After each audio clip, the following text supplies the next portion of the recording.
Welcome back to the workshop here at Gilmour Racing, and we are here to get this thing ready for the 2024 Australian Formula Open Race Series.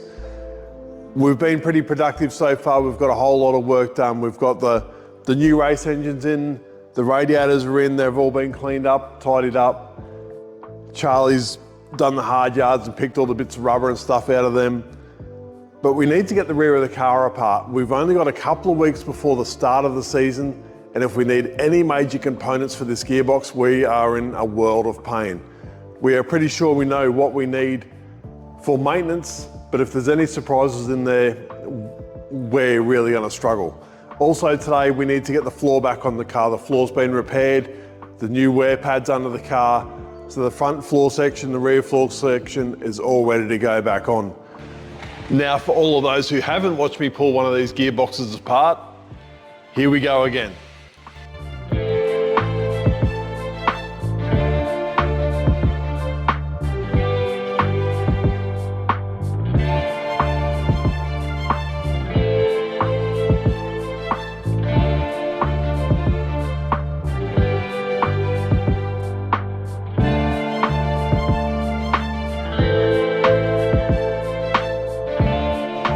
Now, for anyone who haven't converted to KCK oils yet, we use KCK All Performance Gear Oil in these things. It's a straight 90 weight and it's perfect for the dog box.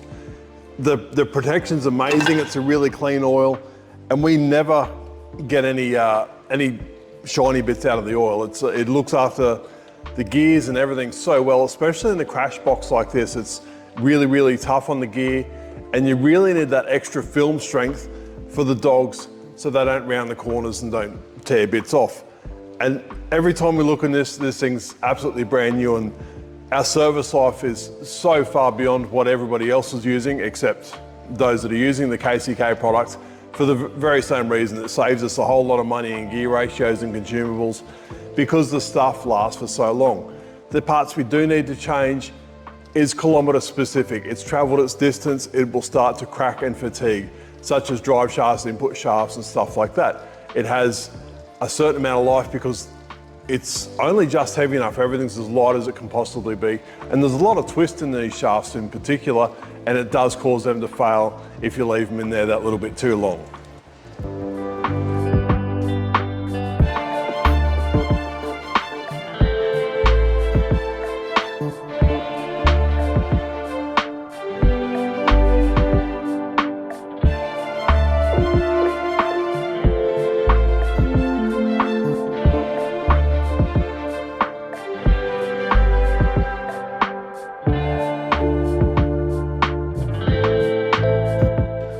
In just a few minutes, we've literally got everything out of the back of the gearbox. This is reverse gear, first, second, third, fourth, fifth, and sixth, including the first gear shaft.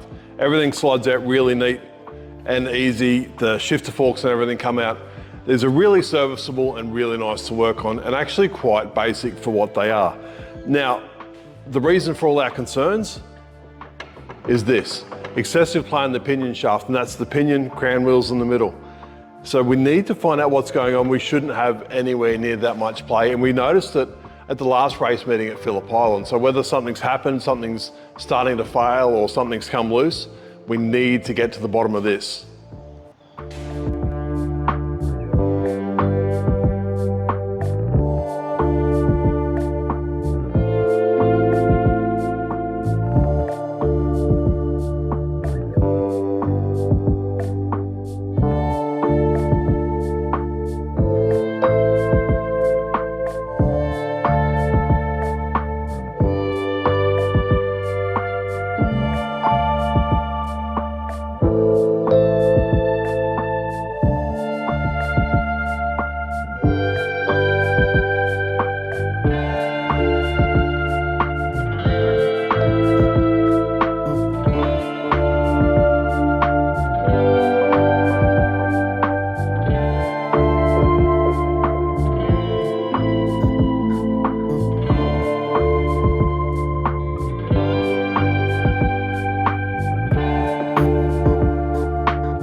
Well, that was a massive day, but we are in a world of pain. We've found the failure in the gearbox, and it's the front pinion bearings let go.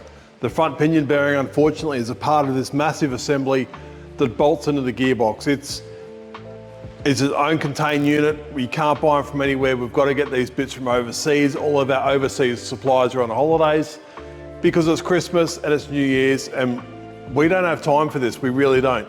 We need this thing together now to at least get a test day in to make sure the new engine's okay before we hit the track for the first race meeting in Melbourne. Melbourne, that's another 2,000 Ks trip just to get there.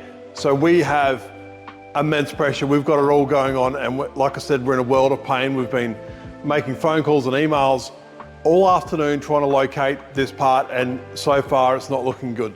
The best replies we're getting are automated replies that everybody's on holidays. So I really don't know what to do. I don't know where we're at, and I don't even know if we're going to make it to the first race meeting. We are in that much trouble. We'll keep pushing on over the holidays. We'll keep making phone calls. We'll see if we can get even a second-hand unit that'll get us out of trouble, but I'll tell you what, it's not looking really good. We've also found some other problems in the gearbox. It's had a circlip fail for some reason, which might have even caused that bearing failure, but we don't know. We picked up on the bearing failure about midway through our last race meeting. We noticed while changing gear ratios, there was a lot of play in the pinion, which is really, really uncommon. And we kept an eye on it, we monitored it, and it hasn't done any further damage, but there was still a bit of slop in the bottom of the gearbox. There was some metal shavings where this bearing's come apart, and it looks like the hard facing has come off all the rollers. The actual race itself looks okay, but the rollers have failed, so it's certainly quite weird. Everything else is okay. We got the front floor section on. It looks really good. We've started the update on the livery. Sorry, the PPF studio, you've lost your spot on the side of the car, but you will remain with us forever. But really our biggest headache at the minute is this. So if you want to know what's going to happen, stay tuned. See you on the next video. Subscribe if you haven't subscribed, and hopefully we get to go racing. See you on the next episode.